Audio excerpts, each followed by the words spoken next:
Bom dia, irmãos.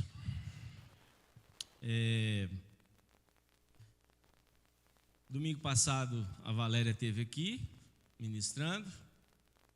Nesse domingo sou eu. Obviamente, o domingo que vem, o Juliano ou o Carlos. Não sei de onde os irmãos tiraram isso, mas orem por isso.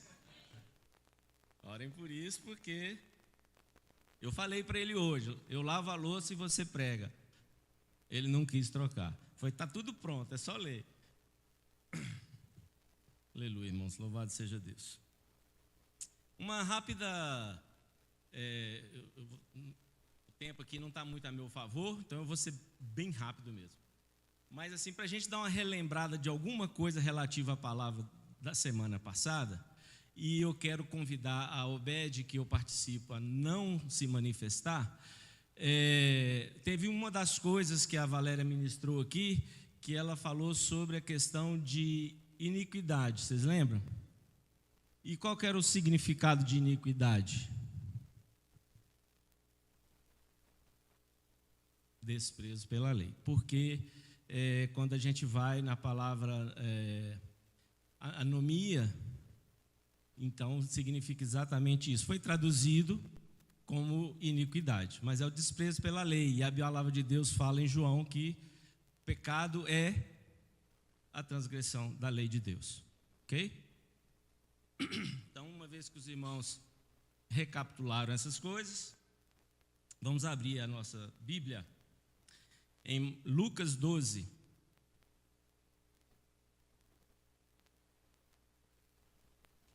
O Senhor nos dê graça. Lucas 12, versículo 35. Por favor. Eu vou ler o 35 e o 36. Diz assim: estejam prontos para agir e mantenham acesas suas candeias, como as pessoas que esperam pela volta do dono da casa depois de uma festa de casamento, para que, quando ele chegar e bater, elas lhe abram a porta sem demora. 37. Felizes os escravos a quem o Senhor encontrar alerta quando vier. Eu tenho me apegado a esse texto já há algum tempo, até na minha casa, dizendo o seguinte: olha, quando eu, por algum momento, tiver a sensação de que Deus não está trazendo aquela direção bem específica da qual eu tanto preciso, se apegue a esse texto. Faça aquilo que o Senhor já estabeleceu para que você faça, para que quando Ele retornar, te encontre servindo da maneira como Ele deixou orientado. Então, na falta de direção, há direção. Ok? Jesus está ensinando isso aqui dentro de um contexto. E para a gente entender o contexto disso aqui, eu resolvi ler o capítulo todo e também resolvi ler o capítulo anterior, o capítulo 11 de Lucas. E o que a gente encontra no capítulo 11 de Lucas? Encontra Jesus tendo um dos maiores embates com os fariseus, os escribas, os líderes religiosos da época. Jesus estava enfrentando veementemente aquela situação por causa de quê? Porque para se ter certeza de que eles cumpririam a lei, eles criaram mais leis. Para proteger o cumprimento da lei, eles cercaram a lei de leis e foram tornando a lei algo insuportável, a lei de Deus. E Jesus então enfrenta cada um deles ali, dizendo para eles assim: olha, vocês jogam sobre as pessoas um peso, uma carga que vocês mesmos não cumprem.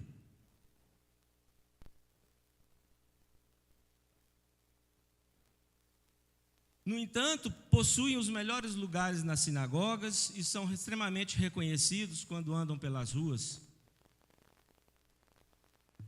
E o embate foi tão difícil, e Jesus foi bastante claro, que em um dos seus versículos, no versículo 47 do capítulo 11, ele diz assim: ai de vocês, constroem túmulos em memória dos profetas, mas foram seus pais os assassinos deles. Não era uma conversa muito amistosa. E no versículo 52 ele diz: vocês, além de não entrarem, barram o caminho dos que querem entrar.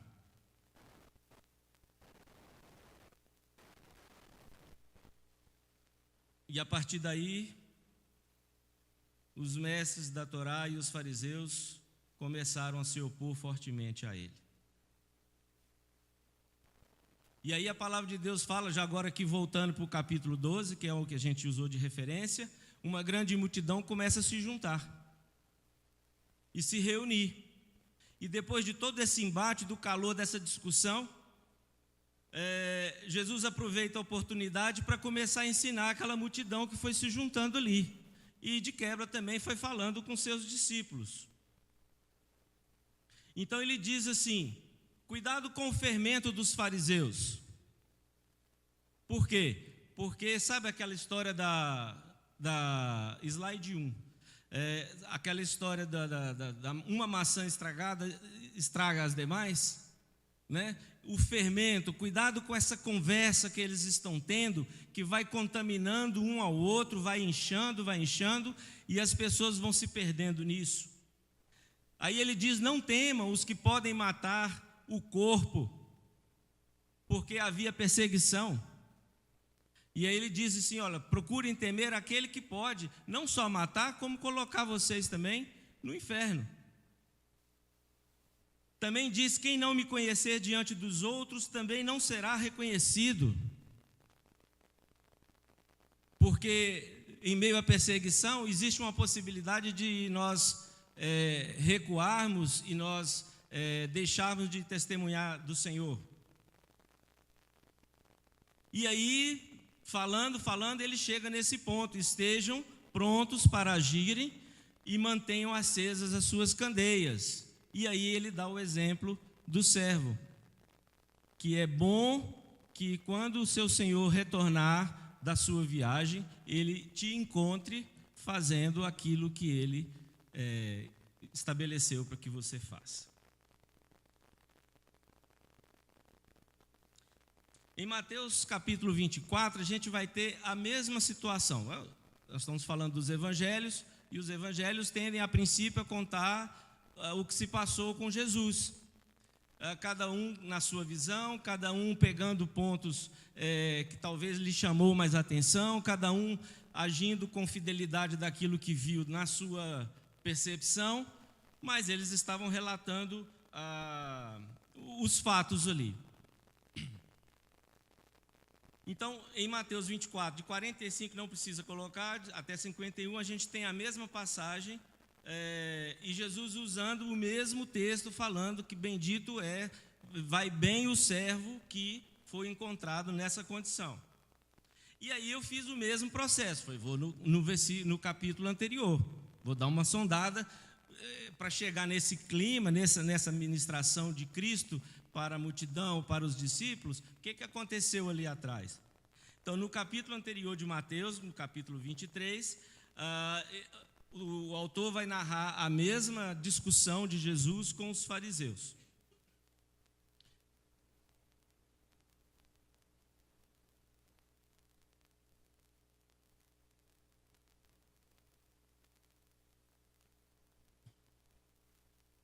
Agora, da mesma maneira que Lucas relata, que logo depois dessa discussão, ele chama os discípulos, né? E começam a dizer: olha, cuidado com o fermento, temam aquele que pode de fato matar e jogar vocês no inferno e tal.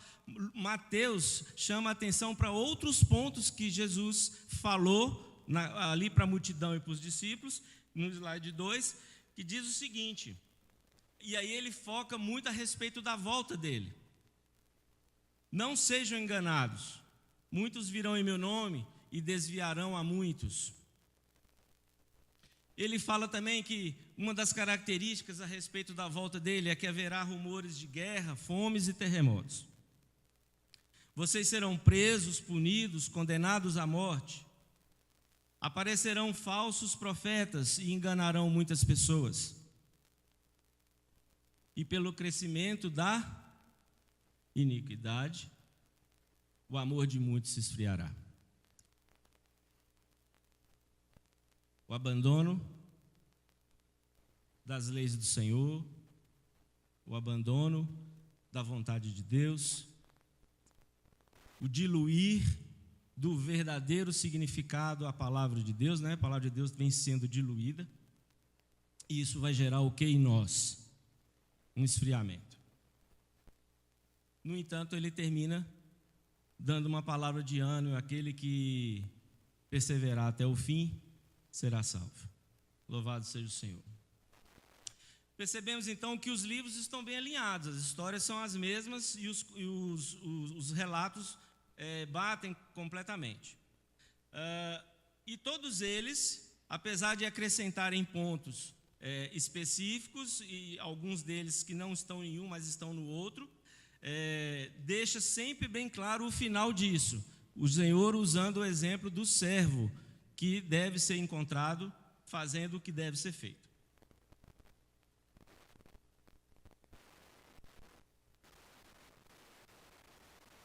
Ele também cita o exemplo do servo ruim, que é aquele que o seu senhor vai sair, vai para um casamento, e ele, na expectativa de que o seu senhor demore, então ele começa, ao invés de fazer todas as coisas que Deus estabeleceu para ele fazer, ele começa a maltratar os escravos, porque eles estavam ali numa posição de liderança, ele começa a não fazer os pagamentos, ele começa a se deitar, ele começa a deixar, a bater, enfim, enrolar o tempo, e começa a dizer para si: o Senhor ainda demora, não vai voltar por agora.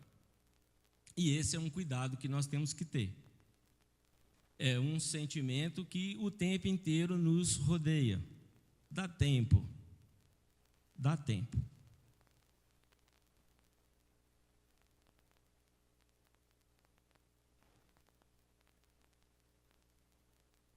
Então eu quero me apegar não ao exemplo do servo que é relapso, eu quero me apegar ao exemplo do servo que é correto, tá? Porque Lucas 12:43 diz: irá bem o servo que for encontrado realizando o seu trabalho quando o dono da casa chegar. Aí então, o que nós podemos fazer com esse conselho? Durante a discussão de Jesus com os fariseus, ele falou uma coisa muito importante. E quando eu estava estudando sobre o texto, eu lembrei da palavra que Deus tinha dado para Valéria aqui.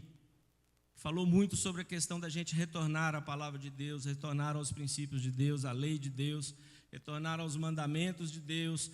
Foi muito enfatizado isso aqui. E a Valéria falou aqui sobre a questão da Torá, que a Torá é representada pelos 5 primeiros livros da Bíblia, né? Também chamado de Pentateuco, que são as instruções de Deus para o povo de Israel naquele momento. Ok? Então, aí no slide 3, já está aí? Ele vai falar assim: ai de vocês, isso.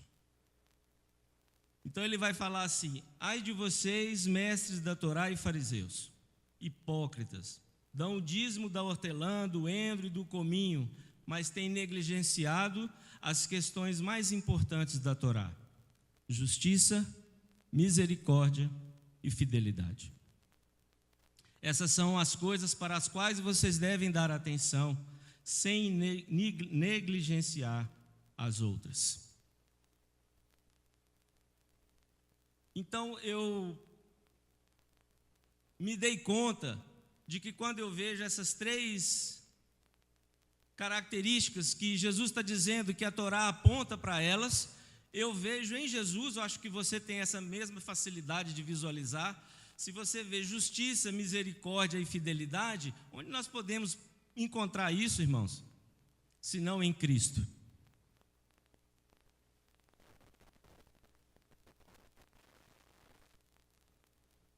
Agora veja, se prestarmos atenção, vamos ver essas coisas em Jesus. E a palavra diz em Gálatas 3:27 o seguinte: pois todos quantos em Cristo fostes batizados, de Cristo vos revestistes. Portanto, nós somos revestidos também de justiça, de misericórdia e de fidelidade. Anselmo, onde é que você quer chegar? Eu quero chegar onde Jesus queria chegar. Todo o ensino da palavra de Deus nos canaliza para pontos que são características essenciais da existência de Deus.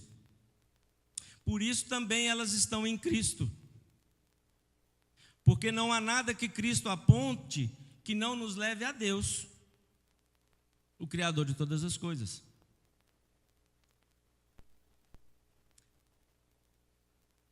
Justiça. A palavra justiça aparece na Bíblia 509 vezes. Eu não contei, irmãos, eu peguei essa informação. Portanto, qualquer divergência não é culpa minha.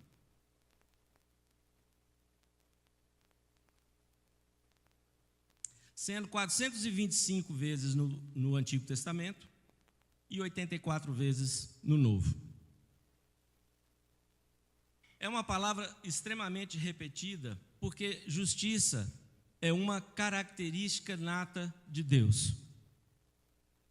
E ao ensinar para o povo os princípios, ele estava ensinando a respeito de quem? Senão dele mesmo. Esse significado em Deus, quando a gente lê Levítico, Deuteronômio, é o tempo inteiro o Senhor trazendo mandamentos e ensinamentos para que não houvesse injustiça no meio do povo, porque lhe é uma característica nata. O coração de Deus é como uma taça que vai se enchendo até transbordar, e as coisas acontecem a partir daí. Eu quero que os irmãos, em nome de Jesus, comecem a perceber sobre essa questão da justiça e como isso faz parte de forma muito forte da existência de Deus. Em Mateus 3, 13 a 15, diz o seguinte, presta atenção: então veio Jesus da Galileia ao Jordão para ser batizado por João. João, porém, tentou impedi-lo, dizendo: eu preciso ser batizado por ti, e tu vens a mim? Respondeu Jesus: deixa assim por enquanto. Convém que assim façamos para cumprir toda a justiça. E João concordou. Na versão da Bíblia judaica diz: tudo o que a justiça exige, deixa por enquanto assim, porque é necessário cumprir tudo o que a justiça exige. De que justiça nós estamos falando? Daquela que está no coração de Deus. Gênesis 15, 6 diz: apenas na 4ª geração dos seus descendentes voltarão para cá. Isso é Deus falando com Abraão. Pois apenas neste momento o amorreu estará pronto para receber a punição, porque não se encheu ainda a medida da iniquidade dos amorreus. Deus está falando para Abraão que o povo, no momento adequado, vai ocupar a terra prometida, mas haviam pessoas que moravam lá, e o povo não podia ir antes, porque a medida da iniquidade daquele povo ainda não tinha atingido a taça da justiça de Deus. Gênesis 18, 20 e 21 diz: Adonai disse: o clamor contra Sodoma e Gomorra é tão grande e seu pecado tão sério, que descerei agora e verei os seus atos, se os seus atos condizem com o clamor que chegou até mim, caso contrário eu saberei. Volume, intensidade, tamanho, há tanto pecado, há tanta coisa, está chegando de tal forma em mim, que eu vou dar uma olhada nisso. Em Jonas 1, no versículo 1, a palavra diz assim: a palavra de Adonai veio a Jonas: prepare-se e vá à grande cidade de Nínive e anuncie a ela que a sua impiedade chamou a minha atenção.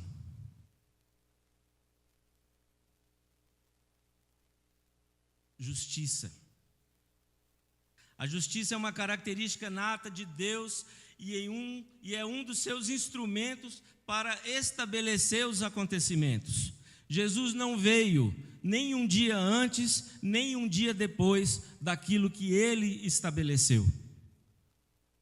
Foi no tempo em que o coração de Deus e a justiça de Deus estabeleceu que era chegada a hora. E a volta de Jesus acontecerá na mesma medida. E nos diz a palavra de Deus que nem o Senhor Jesus sabe o dia da sua volta. Mas com certeza há uma taça no coração de Deus que vai determinar esse tempo. Aprove a Ele, de alguma maneira, nos dar sinais, para que a gente não corra o risco de ficar desatento, como o servo que achou que o seu senhor ia demorar, então que dava para ele aprontar um pouquinho.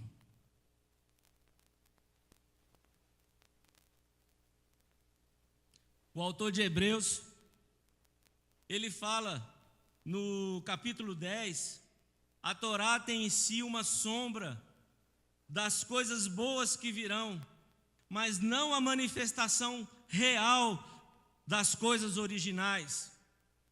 Sim, eram sombras, porque muito do que Deus pediu ao povo ali por intermédio de Moisés se tratavam de cópias. Não eram originais, eram cópias celestiais que para aquele momento, para aquela época, satisfazia naquele momento a necessidade da justiça de Deus.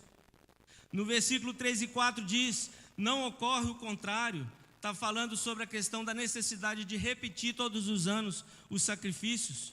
Nesses sacrifícios há uma recordação do pecado, ano após ano, porque é impossível que sangue de touros e bodes possa remover pecados.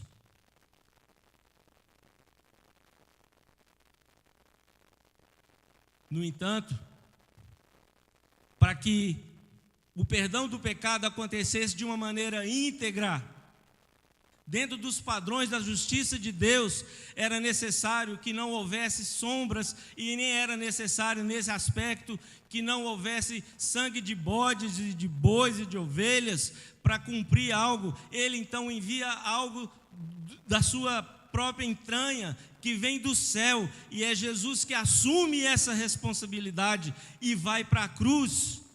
E esse sangue é derramado de uma forma definitiva, e no versículo 18 diz: onde há perdão de pecados, o sacrifício não é mais necessário.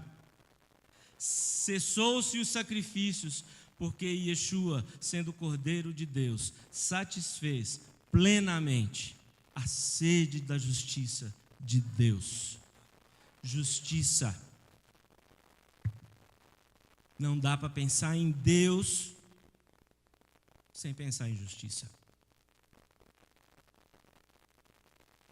Agora, recebendo sobre nós sua justiça, ele nos direciona para andarmos em justiça uns com os outros.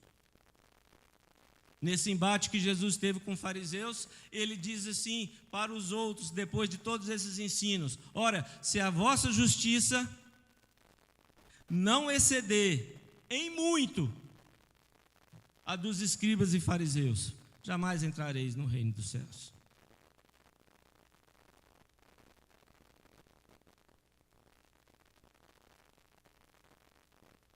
Abra um parêntese.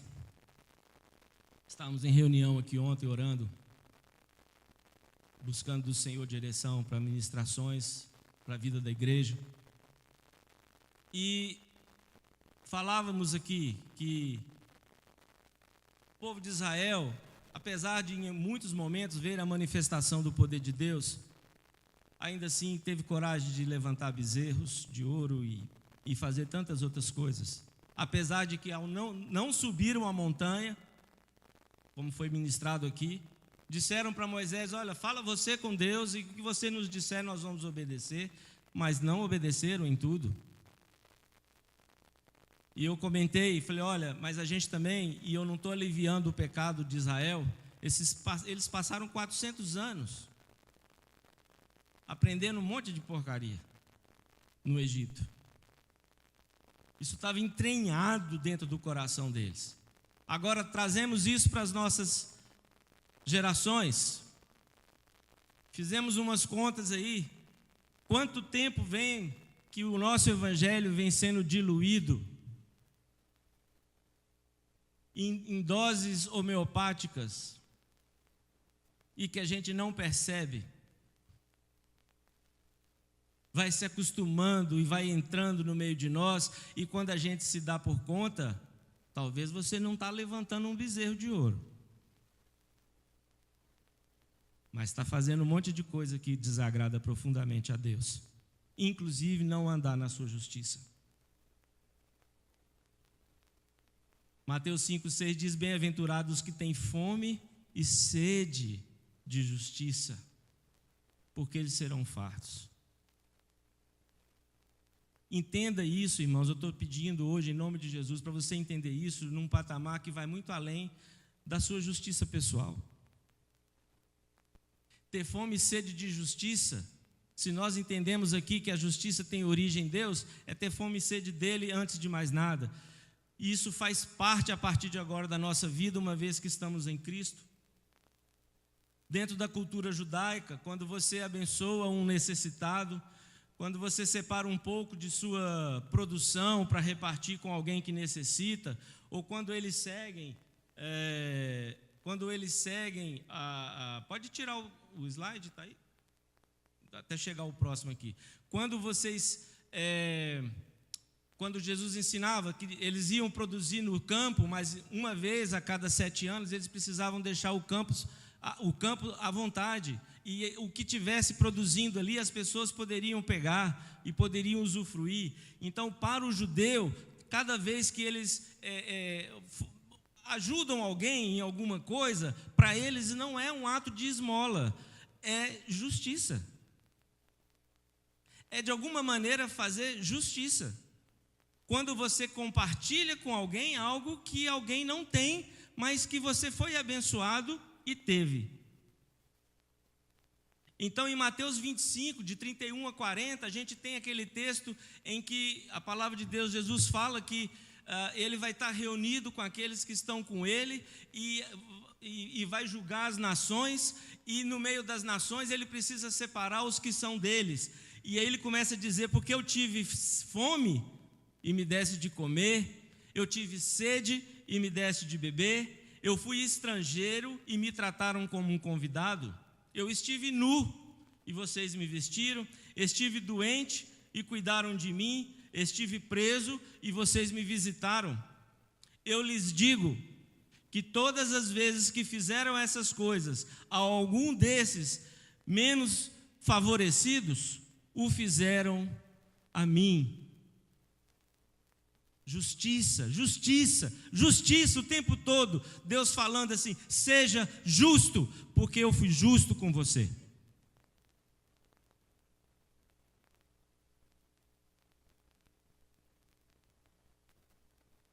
A nossa relação com a justiça deve ser uma normalidade. Isso mesmo é a mesma coisa que dizer que a injustiça tem que te incomodar. Se você é de Deus e está revestido de Cristo, e a injustiça não te incomoda, é porque você talvez esteja bebendo de um evangelho diluído. Os amantes de café que sabem, ninguém suporta um café, um chafé. Tem os que gostam, a gente tem que respeitar. Mas a questão é, para mim que sou cafeceiro, minha irmã, nós temos alguns aqui que gostam, mas assim, perde o sentido, fica sem graça. Então, nós não podemos nos conformar com a injustiça. 1 Coríntios 3:6 diz assim: o amor não se alegra com a injustiça, mas se regozija com a verdade.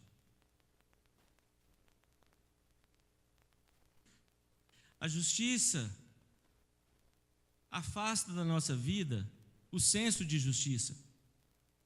A maledicência afasta a mentira, porque a mentira não tem como fazer parte mais da vida de alguém que recebeu justiça sobre si. Não faz sentido. O engano, vocês olharem na palavra, o cuidado que Deus tem, e até exemplos que são citados daqueles feirantes que têm suas balanças alteradas para enganar os outros. Uma vez eu estava dirigindo e parei ali na Praça Nova Suíça, e o sinal fechou e eu acabei me atentando para um rapaz que vende, acho que na época era goiaba, e ele estava preparando os potes, e aí ele estava selecionando as ruins para ficar no fundo, e as boas, as bonitonas, para ficar em cima. E aquilo me chamou a atenção. E eu fiquei olhando para aquilo e falei assim, é por isso que o nosso país vive o que está vivendo, porque é engano. Aí você pode dizer, mas ele é um necessitado e tal. Não vamos entrar nisso aqui agora, mas é engano que chama engano, que chama engano, que chama engano. Inveja, roubo, falso testemunho, Deus abomina. A justiça nos afasta de oprimir os outros, de ter descaso com os outros. A justiça de Deus nos leva para longe dessas coisas. E como está a nossa relação com esse atributo de Deus?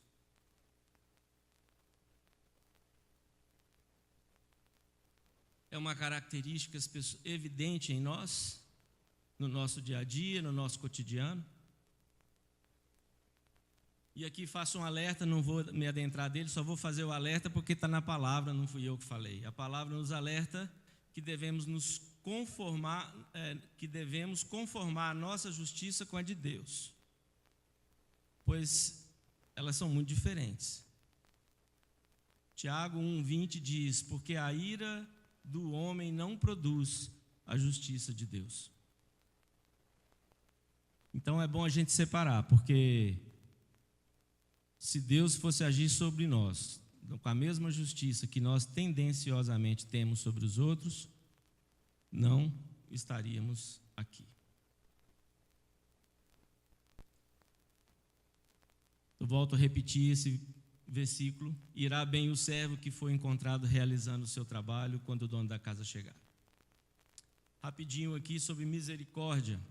Esses três temas, irmãos, dá para a gente falar o dia todo aqui. Tem tanto texto na Bíblia, tanto texto, que eu falei assim, Senhor, não dá para focar em tudo, vamos resumir. Rapidamente, irmãos, na Bíblia, a misericórdia, assim como a justiça, é um dos atributos mais importantes de Deus. E esse é um valor que Ele deseja que cultivemos em nossas vidas. Então, vamos falar rapidinho aqui, o que significa a palavra misericórdia. Slide 5, por favor. Está aí. A palavra misericórdia tem origem no latim, misericórdia, que é composta de duas partes, miser, que quer dizer miserável, e cor, coração. Assim, o significado etimológico remete a um coração que se compadece, ou o coração que sente misericórdia do outro, ou a miséria do outro. Além disso, a palavra também é associada a conceitos como clemência e piedade. Bom, isso faz sentido para nós, mas é uma visão romana do significado dessa palavra. Nós temos essa percepção assim de que toda vez que nós temos compaixão por alguém, toda vez que nós temos a piedade por alguém, tal, é um sentimento que brota do nosso coração. Mas no hebraico isso tem um significado bem mais profundo. A palavra misericórdia em hebraico, eu vou tentar aqui falar. A palavra misericórdia em hebraico é traduzida como rahamim. Não ficou bonito? Eu ainda vou pregar em hebraico aqui, irmãos. Vocês orem por mim. E que está relacionada à raiz rehem, significando útero, sugerindo uma conexão profunda com a compaixão e o cuidado maternal. Olha para você ver. Por que isso dá uma conotação muito mais profunda? Porque tem a ver com algo que é gerado. E o que é gerado gera vínculo. Então, nas condições humanas, se a gente for olhar a questão de útero, é uma característica exclusiva das mulheres. Mas o significado da palavra é pegar isso que Deus criou mesmo nas mulheres, no local onde gera vida, para gerar que é daí que nasce o seu sentimento de misericórdia. Veja aqui no slide 7, o texto de Isaías 49:15, quando a palavra nos diz: pode uma mulher esquecer-se tanto de seu filho que cria, que não se compadeça dele, do filho do seu ventre? E o ventre aí é rehem. Mas ainda que esta se esqueça dele, contudo, eu não me esquecerei de ti, irmã Norma. Assim também é um atributo de Deus que deve fazer parte da nossa nova maneira de viver, pois assim como Ele foi conosco, devemos procurar agir com o nosso próximo. A palavra de Deus diz: mas Deus, que é riquíssimo em misericórdia, pelo seu muito amor com que nos amou, estando nós ainda mortos em nossas ofensas, nos vivificou juntamente com Cristo. Efésios 2:4. Um texto que nós conhecemos bem. As misericórdias do Senhor. Vamos, irmãos. Então vocês não estão precisando de misericórdia, eu estou. As misericórdias do Senhor são a causa de não sermos consumidos, porque as suas misericórdias não têm fim, são novas ou se renovam a cada manhã. E aí ele conclui: grande é a tua fidelidade. Nós já vamos falar sobre isso para encerrar. Então, de fato, todos esses atributos de Deus são encontrados no seu Filho. E aí a bem-aventurança vem e nos diz: quão abençoados os que demonstram misericórdia, porque lhes será demonstrada misericórdia. Mateus 5:7. Como é que nós estamos nesse quesito, irmãos? Misericórdia. Eu me lembro aqui da oração do Pai Nosso, que tem, quando Jesus fala assim: perdoa as nossas dívidas, assim como nós perdoamos a quem nos tem ofendido. E estabelecemos aí na oração uma medida: Senhor, que eu seja perdoado da mesma maneira como eu perdoo. A misericórdia nos livra do julgamento antecipado, aquele que acontece instantaneamente, sem passar pelo filtro da palavra.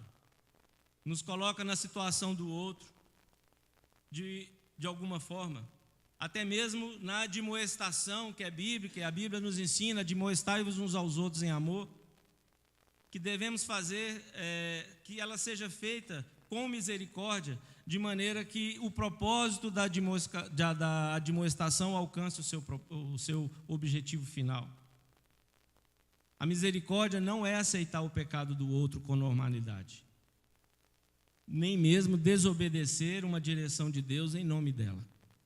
E aí eu chamo a atenção para isso. Não use da misericórdia para ser condizente com o pecado do irmão, mas admoeste o irmão com misericórdia. E não desobedeça a Deus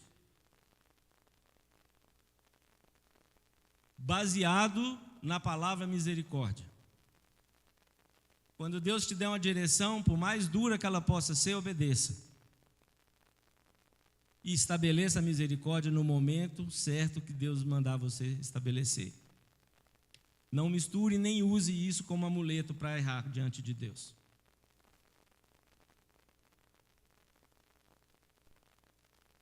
Provérbios 28:13 diz: quem esconde os seus pecados não será bem-sucedido. Quem o confessa e abandona obterá misericórdia. Portanto, a nossa posição é ajudar o irmão a confessar o seu pecado, a sair daquela situação, para que ele também alcance misericórdia. É preciso lembrar que muito antes de usar de misericórdia com alguém, eu já havia recebido sobre mim e por isso não fui consumido. Então a misericórdia que você vai doar é algo que você precisou e já recebeu sobre sua vida. Lembre-se disso. E irá bem o servo que foi encontrado realizando seu trabalho quando o dono da casa chegar. Por fim, eu quero falar de fidelidade. Não vou me deter muito nisso, porque é tão óbvio. Nós praticamente podemos repetir alguns textos que nós falamos aqui nos itens anteriores. Então, vou mostrar aqui alguns para os irmãos. As misericórdias do Senhor são a causa de não sermos consumidos, porque as suas misericórdias não têm fim, novas são a cada manhã, e ele termina dizendo: grande é a tua fidelidade. Lamentações 3, 22, 23. Quando ali a palavra de Deus diz em Isaías: pode a mulher esquecer tanto do filho que cria e não se compadecer dele, filho do seu ventre, mas ainda que essa se esqueça dele, contudo, eu não me esquecerei de ti. Isso chama fidelidade.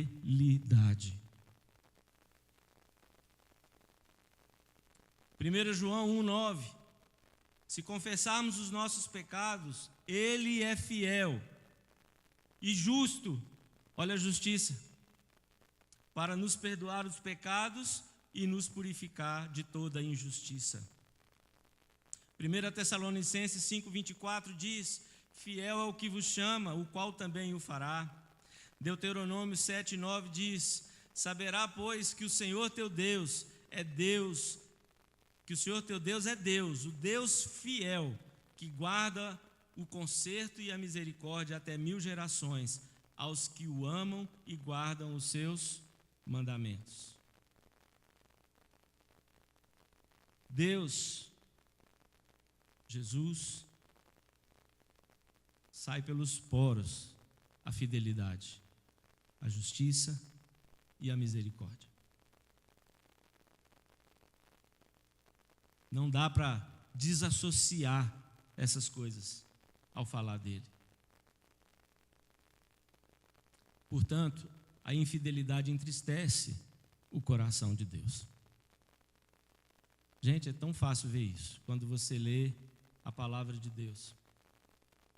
Oséias 6,7 diz assim: no entanto, eles, como outros homens, romperam a aliança, foram infiéis ao lidar comigo.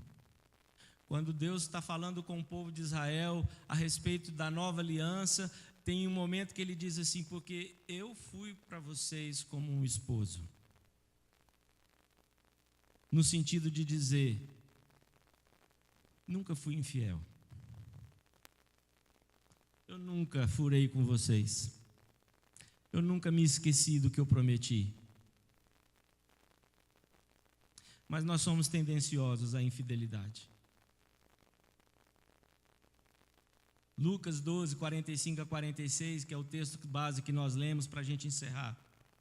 Mas se o servo disser a si mesmo: meu senhor se demora a voltar, e então começar a bater nos servos e nas servas, e comer e beber e embriagar-se, então o seu senhor virá em um dia em que o servo não esperava por ele, em uma hora em que ele não sabe, seu senhor o partirá ao meio e o colocará com os infiéis.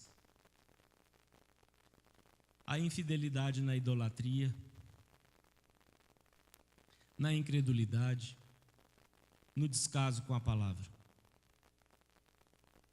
Essas coisas entristecem o coração de Deus. No entanto, na fidelidade, nós recebemos garantias muito boas.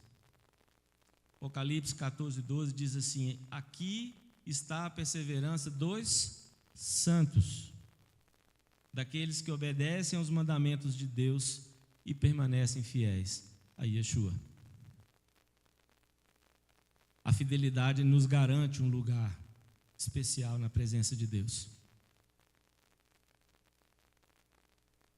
E eu quero terminar com 2 versículos. Slide 8.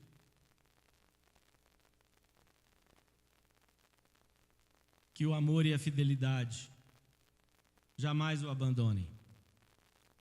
Prenda-os ao redor do teu pescoço, escreve-os na tábua do teu coração. Então você terá o favor de Deus e dos homens, e boa reputação. Essa é uma característica de Deus sobre a sua vida, que se ela fluir como flui em Cristo, se ela fluir para a vida, para a sua vida normal, no seu dia a dia, como você um dia a recebeu, você receberá o favor de Deus e terá boa reputação diante dos homens. Não dá para ficar andando com uma pessoa que é infiel. Fala sério. E o último versículo, eu peço que os irmãos falem comigo. Nós vamos falar juntos, porque eu acho que Miqueias 6:8 traduz toda essa palavra. Vamos falar juntos? Está todo mundo aqui comigo? Ou eu estou sozinho? Oh, nem demorei tanto. Não, estou bem dentro do tempo. Vamos lá? Ele te declarou, ó homem, o que é bom. E que é que o Senhor pede de ti? Que pratiques a justiça e ames a misericórdia e andes humildemente com teu Deus. O que é que o Senhor pede de ti?